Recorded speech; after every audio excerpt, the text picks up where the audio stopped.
Ilmu Hitam Bahtar. Sebuah kisah horor yang ditulis oleh akun Twitter bernama Kuhaku. Penulis berkata, kisah ini saya dapatkan dari nenek saya. Panggil saja Mbok Ijah. Banyak banget yang beliau ceritakan sama saya. Bahkan saya sampai tak habis pikir. Cerita ini berada di Desa K, Kabupaten M, di mana desa ini masih berada di salah satu kaki gunung di Jawa Timur. Kejadian ini terjadi sekitar tahun 2000-an. Panggil saja Mbah Tar.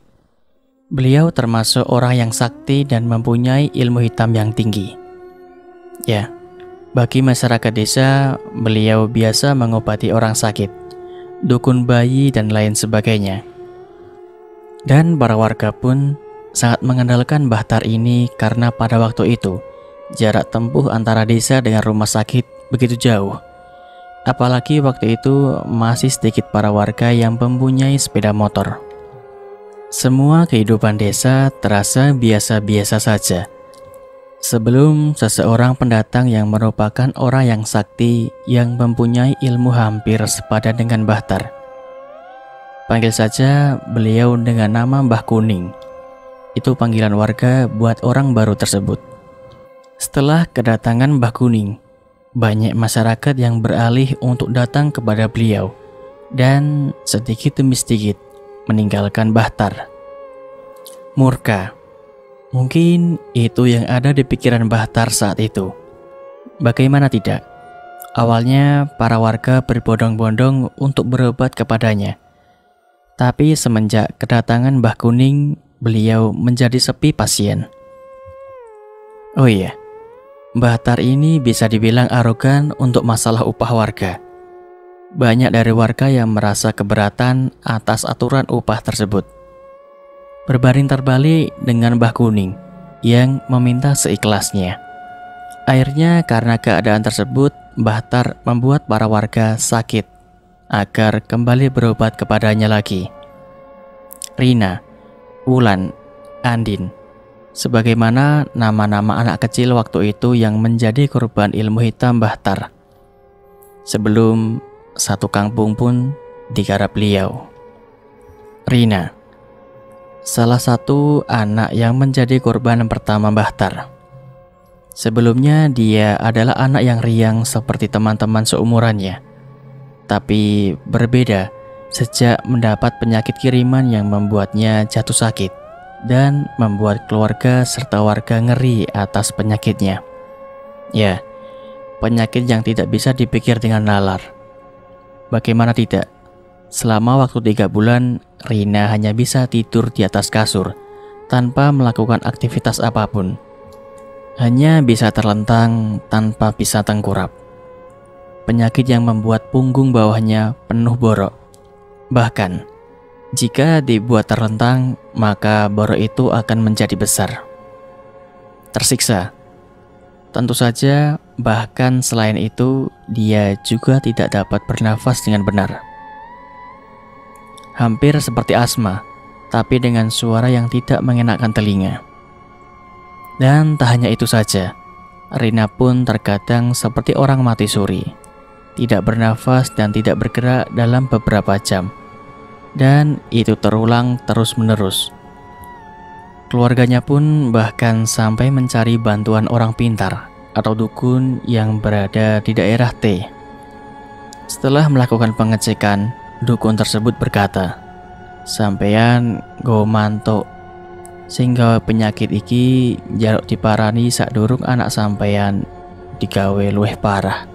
Tanpa pikir panjang, orang tua mereka pun mengerti kepada siapa mereka akan bertemu.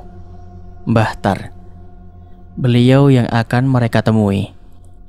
Setelah bertemu Mbah Tar, orang tua Rina pun memohon agar anaknya disembuhkan.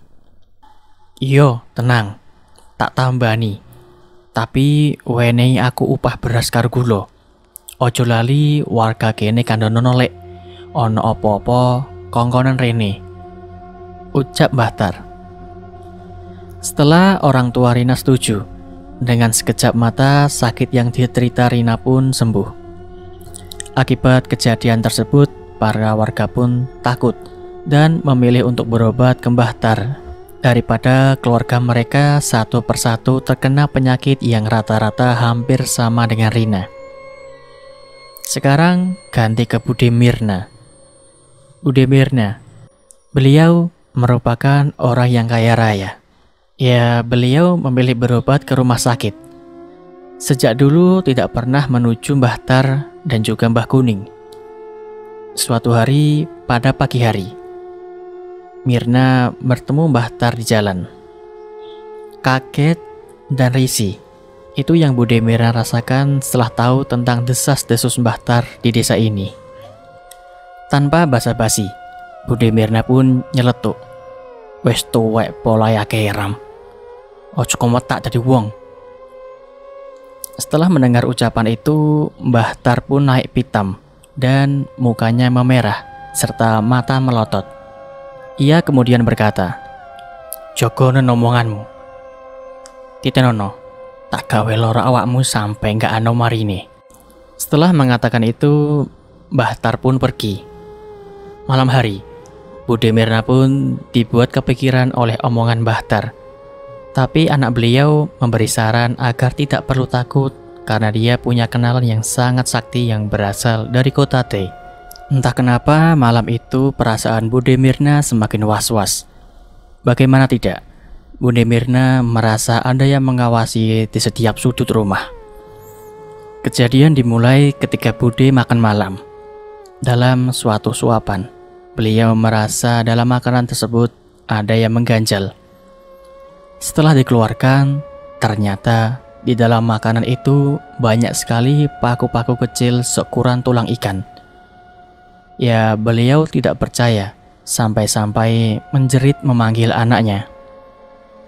"Lapo mak, wes dalu bengok-bengok. Iki lho, aku mangan, tapi kok akeh paku nih," kata Bude Mirna. Seakan syok dan tidak percaya, sang anak pun ikut khawatir dan ketakutan. Tak berselang lama, perut Bude Mirna pun serasa dikoyak-koyak bagian ususnya. Semakin lama rasa sakitnya semakin menjadi-jadi. Bude Mirna pun sampai pingsan. Sang anak pun tak kuasa melihatnya. Malam itu juga Bude Mirna dibawa ke rumah sakit. Sampai di rumah sakit pun hasilnya nihil. Setelah dicek, tidak ada penyakit apapun dalam Bude Mirna. Akhirnya Bude Mirna dibawa pulang oleh anaknya. Malam itu Bude Mirna merasakan kesakitan yang amat sangat menyiksa. Entah kenapa keluarga mereka ikut ketakutan dengan kejadian yang menimpa Bude Mirna. Semalam penuh Bude Mirna hanya menangis menahan sakit hingga pagi datang. Jam menunjukkan pukul 7 pagi. Bude merasa ingin buang air besar. Setelah beberapa saat di kamar mandi, Bude Mirna pun kembali menjerit sekencang-kencangnya. Mendengar teriakan beliau, maka keluarganya pun datang untuk melihat apa gerangan sampai menjerit seperti itu. Ya, dalam kamar mandi itu Bude Mirna menangis ketakutan karena duburnya keluar usus beliau yang membusuk. Ya, usus yang membusuk dengan aroma yang sangat bau. Tak terima dengan kejadian demi kejadian seperti itu, didatangkanlah sang dukun dari kota T tersebut oleh anaknya. Seketika dukun itu datang, beliau kaget luar biasa karena melihat seisi rumah dipenuhi makhluk halus yang jahat. Apalagi melihat Bude Mirna yang ususnya dijilati oleh makhluk kecil yang punya mata besar dan lidah yang lancip. Mengetahui hal itu, sang dukun tersebut melakukan ritual untuk mengobati Bude Mirna. Ritual dimulai. Si dukun meminta kepada Mas Wito sebuah kamar kosong, tak lupa juga meminta dicarikan daun kelor dan ayam betina. Sang dukun juga berpesan agar tidak ada seorang pun yang mengganggunya saat ritual dimulai. Sepi senyap, Mas Wito berharap cemas agar semuanya selesai. Namun tak berselang lama, Bude Mirna dari kamar yang lain terdengar teriak-teriak dan meronta-ronta. Sambil berjalan cepat, Mas Vito menghampiri Bude Mirna yang jongkok di bawah kasur miliknya. Mas Vito tak percaya dengan apa yang dilihatnya, karena di depannya Bude Mirna menangis menahan sakit akibat ada sebuah keris panjang yang keluar sedikit demi sedikit dengan dibarengi darah yang mengucur keluar dari dubur Bude Mirna. Syok, bahkan sampai muntah, Mas Minto dibuatnya. Di lain sisi, sang dukun yang berada di kamar seberang juga terdengar menjerit sambil meminta ampun. Mas Vito yang mendengar itu akhirnya menghampiri, seakan tak percaya dengan apa yang dilihat untuk yang kesekian kalinya. Si dukun tersebut terkapar dengan mengeluarkan banyak darah dari mulut dan hidungnya. Melihat kejadian demi kejadian membuat pikiran Mas Vito kalut dan tak percaya bahwa seorang Bahtar bisa berbuat sejauh ini untuk membuat orang lain menderita. Tanpa pikir panjang, Mas Vito menghampiri Bahtar di rumahnya. Seakan menunggu kedatangan Mas Vito, Bahtar sudah tersenyum sambil berkata, "Piye le, wis ngerti to? Ojo ngangkon wong melok urusane wong liya. Apa pengen tak gawe luwih parah neh?" "Pun Mbah, ngapunten. Tolong jenengan akhiri mawon. Kula ngertos ibu kula salah. Tolong Mbah, tolong," ucap Mas Vito sambil menangis. "Ora iso. Aku wis kadung loro ati karo mbokmu. Sadurunge mbokmu rene njaluk sepurane, ojo arep tak wisi," kata Bahtar. Akhirnya Mas Vito pun pamit dan berjanji akan mengajak ibunya minta maaf kepada Bahtar.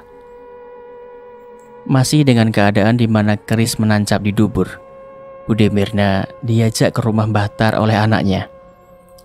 Para warga yang melihat tak ada satupun yang mendekat. Sampai di rumah Bahtar, Bude Mirna meminta maaf agar semuanya diakhiri.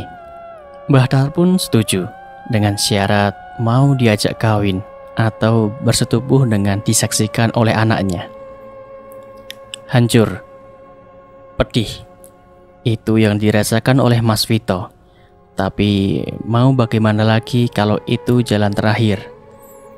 Sambil menangis dan berbisik kepada ibunya, Mas Vito berkata, "Gak popo mak, ikhlas ae timbang aku nyawang sampean koyo ngene." Bude Mirna yang ikut menangis pun hanya mengangguk tanda setuju. Bahtar pun merasa senang dan merasa menang dengan kelakuannya. Sebelum bersetubuh, Bahtar pun berbisik kepada Bude Mirna, "Piye, wes nyerah yo? Padahal aku sik pengen nyiksa awakmu luweh tekan iki." Diiringi oleh ketawa yang keras, Bude Mirna hanya menangis pilu dengan keadaannya. Tiba-tiba, keris yang menancap di dubur Bude Mirna dicabut dengan keras oleh Bahtar. Bude Mirna yang kaget pun menjerit karena sakit. Bagai kerasukan setan, dengan beringas Bahtar pun melepas pakaian Bude Mirna. Tak menunggu waktu lama, Bahtar pun mulai menjamah tubuh Bude Mirna. Mas Vito kaget, malu dan marah dengan perlakuan Bahtar kepada ibunya. Dalam hati Mas Vito, dia bersumpah akan membalas semua perbuatan Bahtar, entah kapan itu. Dia hanya menunggu waktu yang tepat. Setelah bersetubuh, Bahtar menyuruh Bude Mirna dan anaknya pulang. Dengan tanpa perasaan salah, Bahtar berpesan, "Wes cukup, mengko tekan omah loromu ilang, tapi ojo macem-macem meneh karo aku." Seperti yang dikatakan oleh Bahtar, sesampainya di rumah, semua sakit yang dirasakan Bude Mirna pun hilang. Tapi rasa dendam Mas Vito yang memuncak seakan tak kuasa menahan. Dia menantikan kesempatan agar suatu saat bisa membalas kejahatan Bahtar. Mas Vito orang yang ramah, baik dan pendiam. Sebelum kejadian yang dialami oleh ibunya, yaitu Bude Mirna, orang yang tak banyak omong, murah senyum, tapi sekarang Mas Vito menjadi sosok yang gampang marah dan jarang di rumah. Setiap hari Mas Wito mencoba datang ke rumah-rumah dukun antar satu kota ke kota lain.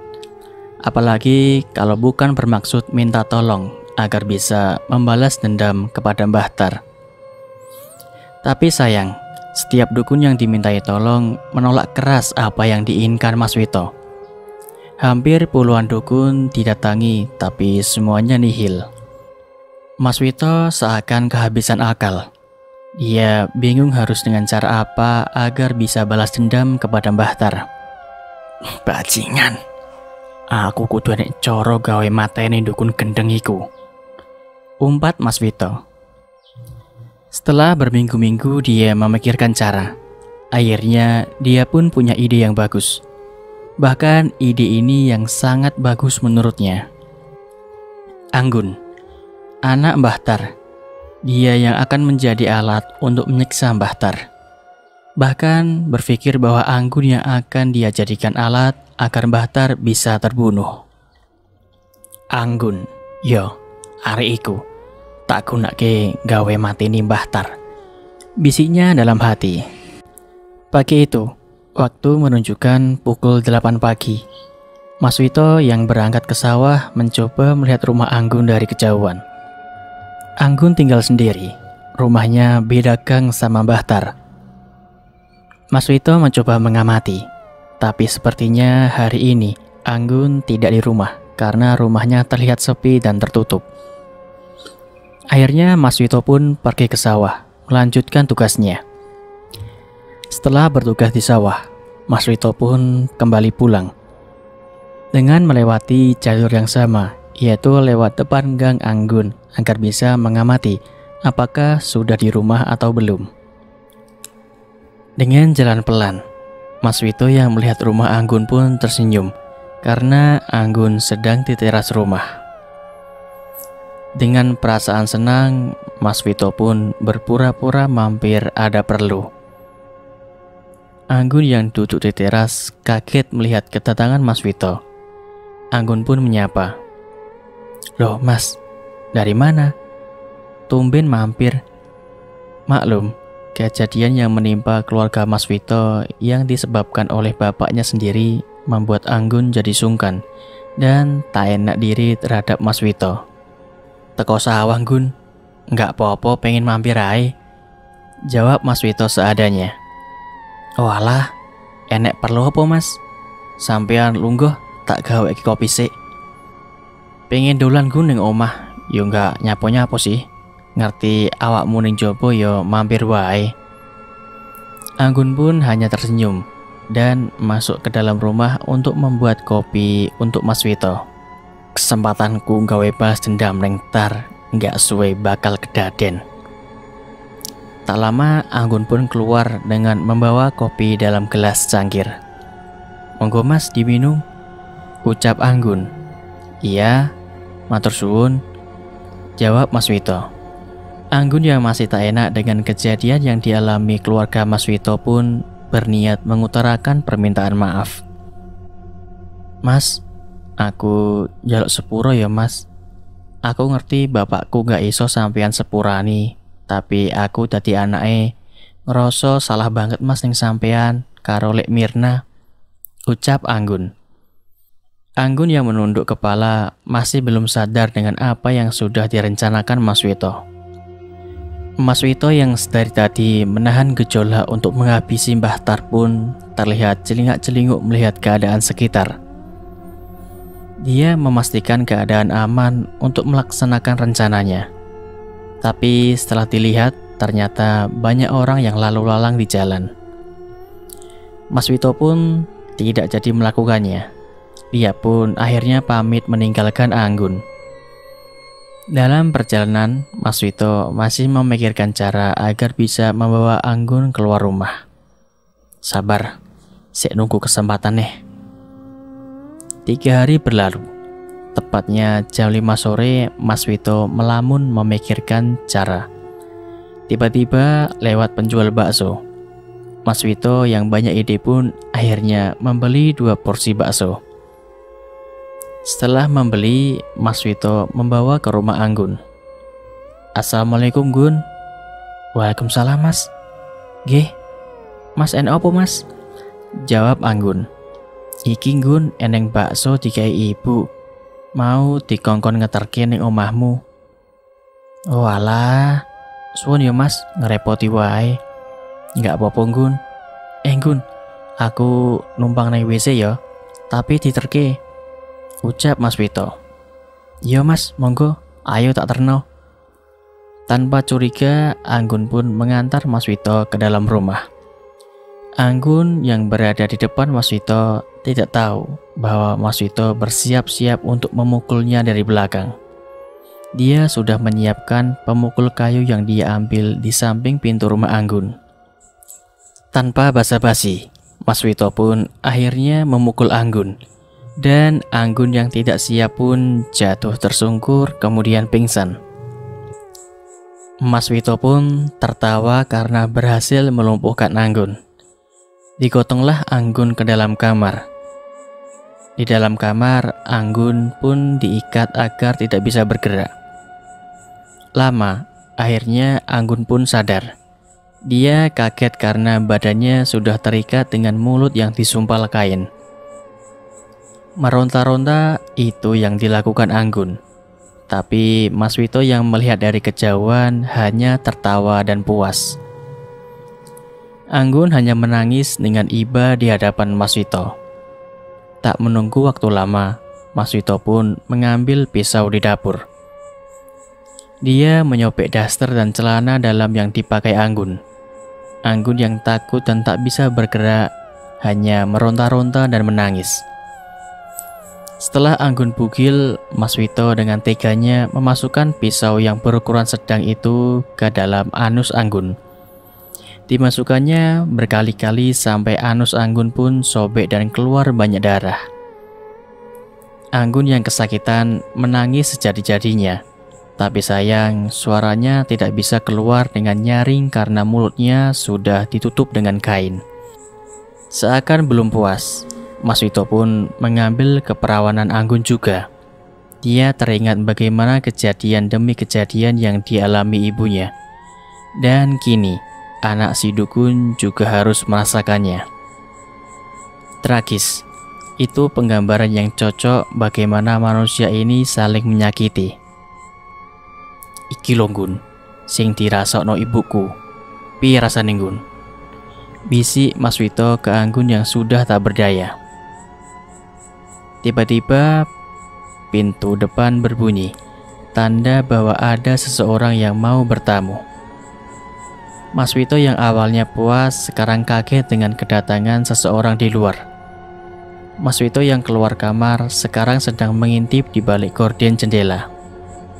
Gun, Anggun, ucap seorang ibu-ibu yang dibarengi mengetok pintu. Mas Wito yang mengintip dari balik gorden kaget dan rasa gembira karena yang datang adalah Ibu Anggun, istri Mbah Tar.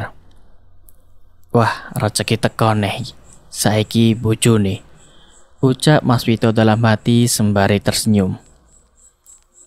Mas Wito yang bersembunyi di belakang pintu sembari membawa pemukul mulai membuka pintu. Pintu dibuka. Istri Mbah Tar atau Bule Sumi yang melihat pintu terbuka akhirnya masuk. Tapi baru beberapa langkah, Mas Wito yang sudah menyiapkan pemukul tanpa basa-basi langsung menghantam pundak Bule Sumi. Melihat Bule Sumi yang tersungkur, Mas Wito mengangkatnya dan tak lupa menutup pintu. Menggendong Bule Sumi ke kamar dan ditaruh sebelah anaknya, yaitu Anggun. Anggun yang mengetahui ibunya dibawa oleh Mas Wito kembali meronta-ronta, menangis untuk kesekian kalinya. Mas Wito dengan gerak cepat langsung mengikat Bule Sumi dan membungkam mulutnya. Sambil menunggu Bule Sumi sadar, Mas Wito kembali menyiksa Anggun. Nggun, ngenteni ibumu sadar, ayo tulanan karo aku. Tajak seenak-enak, ucap Mas Wito.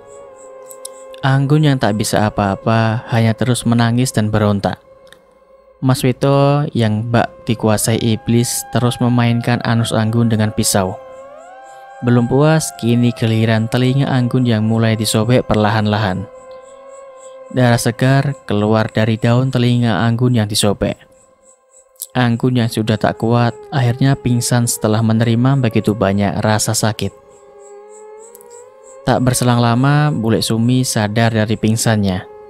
Dengan tangan diikat dan mulut yang disumpal kain serta badan yang telanjang, tentu kaget dengan keadaannya.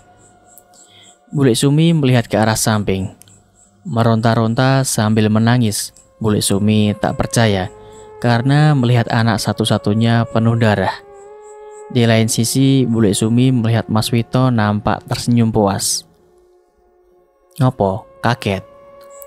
Anakmu cek semaput. Bariki gantian awakmu.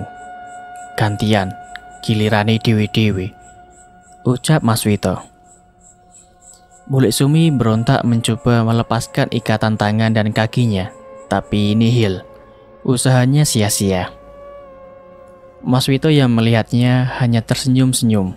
Kemudian dia naik di atas tubuh Anggun. Bule Sumi yang melihat menangis karena Mas Wito dengan beringasnya menyetupui Anggun disaksikan dengan mata kepalanya sendiri. Bule Sumi menutup mata sambil menangis.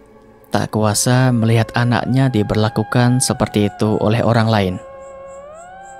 Setelah puas menyetupui Anggun, Mas Wito beralih mendekat ke arah Bule Sumi. Bule Sumi yang sadar dengan kehadiran Mas Wito yang mulai mendekat pun takut. Dengan membawa pisau di tangannya, Mas Wito mulai menggoreskan sedikit luka di pipi Bule Sumi. Aku asli ini gak tega. Tapi nyawang bojomu sak eneke sak keluargamu, aku ora bakal iso lali. Dendamku bakal ono terus sak durung salah siji ono sing mati,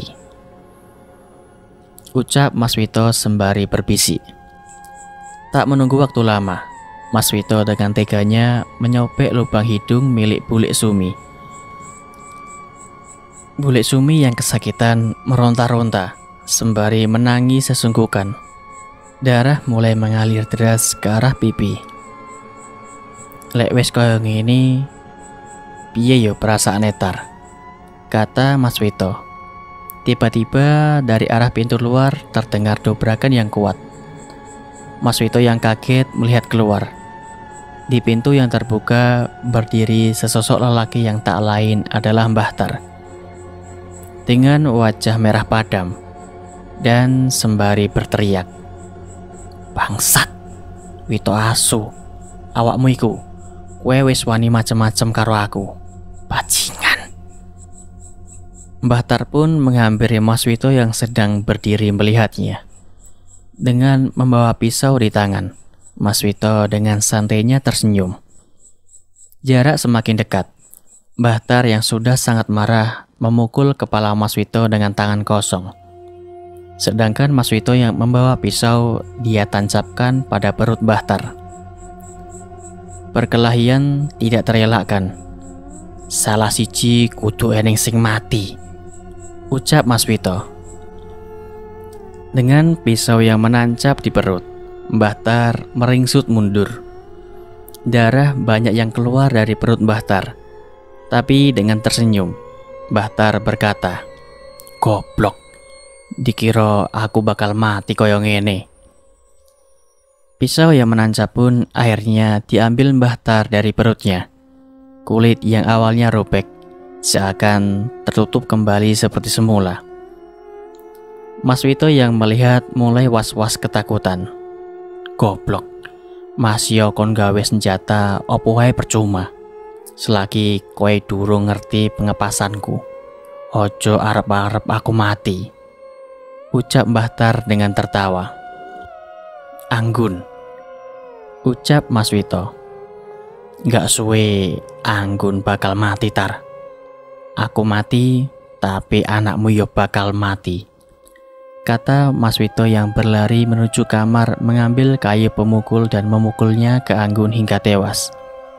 Mbah Tar ikut berlari mengikuti dan membunuh Mas Wito dengan menancapkan pisau ke lehernya.